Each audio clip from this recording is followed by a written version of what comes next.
Halo buat teman-teman semuanya. Ini video iseng aja ya. Gak perlu serius-serius banget. Karena tengah malam galau mau ngapain. Dan kebetulan ada yang inbox tanya, Mas, gimana sih cara jadi IB yang menghasilkan? Karena saya sudah memulai jadi IB dan ternyata tidak dapat nasabah dan ternyata tidak dapat klien ya. Untuk jadi IB itu sebenarnya susah-susah gampang, dibilang gampang-gampang susah juga bisa. Yang terpenting dalam dunia marketing itu kan kita harus tahu dulu apa kemauan dari konsumen. Kalau konsumen maunya dibimbing forex, ya kita harus bimbing forex. Tapi ada beberapa juga traders yang kita ajak ke gabung ke kita itu kan nggak mau edukasinya. Ada juga trader yang minta cashback, minta rebate. Ya udah kita kasih mereka cashback, rebate. Mintanya entah 50%, 50%, 90, 10, 80, 20. Itu mah tergantung kesepakatan aja nanti ya. Ada juga trader yang pengen diajari sinyal, nggak mau ribet. Ada juga orang tipe-tipe yang, Mas, saya nitip dana ya, nanti bisa nggak diputerin dan sebagainya. Untuk jadi IB, intinya ini sebenarnya kita harus tahu dulu apa kemauan customer, apa kemauan nasabah, apa kemauan klien. Selama kita tahu kemauan mereka, jadi kita bisa dengan mudah menawarkan produk yang kita punya.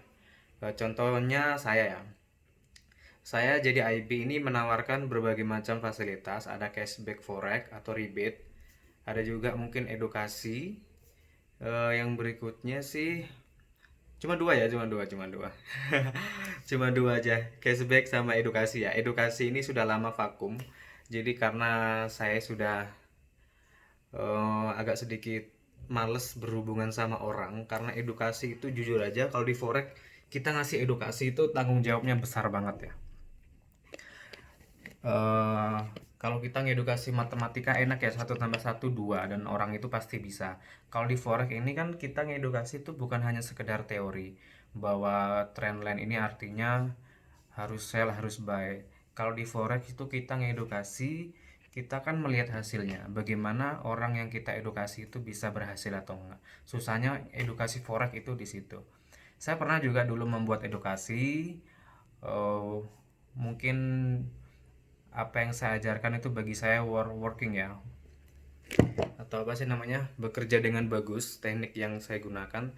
Tetapi ketika orang-orang ikut-ikutan cara saya, ternyata kok nggak ada hasilnya, kok ternyata tekniknya Mas Ewa kok gini-gini aja. Dan memang gimana ya, setiap orang itu beda, punya cara masing-masing.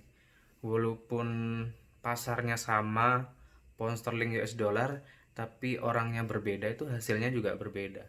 Walaupun tekniknya sama, orang berbeda itu hasilnya juga berbeda.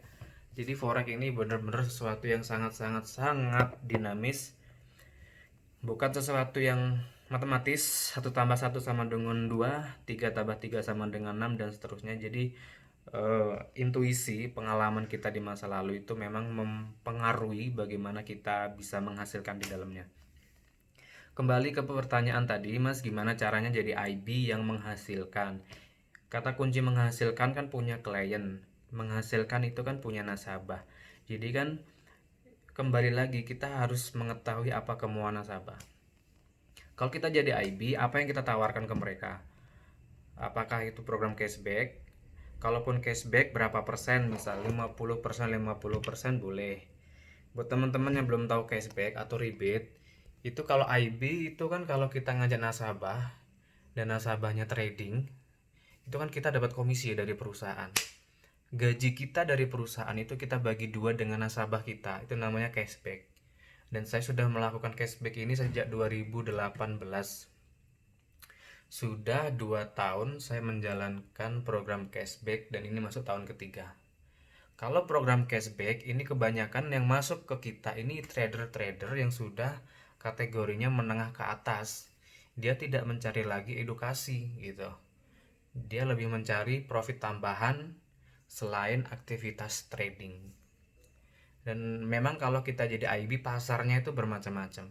Ada orang yang pengen, ya pengen cashback, pengen edukasi, pengen ini. Inti dari IB, kita harus bisa menawarkan sesuai kemauan dari klien, sesuai dari kemauan nasabah.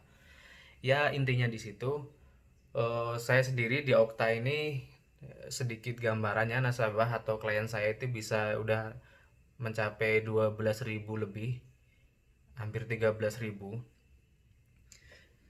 Itu saya dapat selama kurang lebih 2 tahun, kurang lebih 2 tahun, dapat 12.000 lebih ya. Tapi yang trading hanya mungkin yang aktif sekitar 170, di angka-angka itulah. Dan di broker-broker lain, Agnes juga masih lumayan. Kalau saya sih, ya intinya mengamati pasar aja sih, bagaimana kondisi perforekan, kondisinya gimana, ya gitulah pokoknya. Jadi intinya bagaimana caranya menghasilkan di IB, kita harus tahu pasar kita itu siapa. Kalau pasar kita orang-orang yang kategorinya sudah paham menengah ke atas, kita tawarkan program cashback. Tapi kalau kita pasarnya orang-orang benar-benar menengah ke bawah yang tidak tahu apa-apa, kita bisa tawarkan edukasi. Atau mungkin pasar kita orang-orang yang males buat, pengen terjun ke forex tapi males belajar dan sebagainya, bisa dengan cara copy trade, menggunakan akun PAM ya, investasi atau titip dana, tapi kita harus benar-benar bertanggung jawab di sana. Jadi pasarnya memang agak agak sedikit, kita harus petak-petak ya. Oh ini orangnya butuh edukasi, ini orangnya butuh cashback, oh ini orangnya butuh titip dana, oh ini orangnya butuh bimbingan dan sebagainya. Kita harus punya petak-petak customer seperti itu. Kira-kira ini bermanfaat gak ya aku buat video gini ya? Ya iseng-iseng aja dah. Karena ini jam 1 pagi, aku bingung mau ngapain. Ada HP nganggur, ya udah kita pakai aja. Oke, bagaimana cara jadi IB menghasilkan? Ketahui apa yang dimau customer dan mulailah menawarkan solusi.